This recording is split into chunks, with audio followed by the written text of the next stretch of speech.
तो दोस्तों, क्या आपकी प्रेमिका आपको छोड़कर किसी और से शादी करने जा रही है? क्या उसने आपसे बात करना बंद कर दिया है? आपको फेसबुक पर, व्हाट्सएप पर, सभी जगह पर ब्लॉक कर दिया है? क्या आप उससे संपर्क करने की कोशिश कर रहे हैं लेकिन बात नहीं हो पा रही है? क्या उसके घर वाले आपकी शादी में कोई परेशानी क्रिएट कर रहे हैं? क्या आप आपकी प्रेमिका से फिर से मिलना चाहते हैं, एक दूसरे से शादी करना चाहते हैं?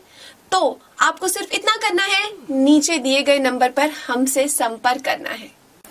टूटते हुए रिश्ते, बिखरती हुई जिंदगी। आजकल बहुत ही कॉमन, बहुत ही आम बात हो गई है कि रिश्ते टूट जाते हैं। रिश्तों की आजकल पहले वाली इज्जत नहीं रही, पहले वाली कदर नहीं रही। बॉयफ्रेंड गर्लफ्रेंड के रिश्ते झटके में टूट जाते हैं।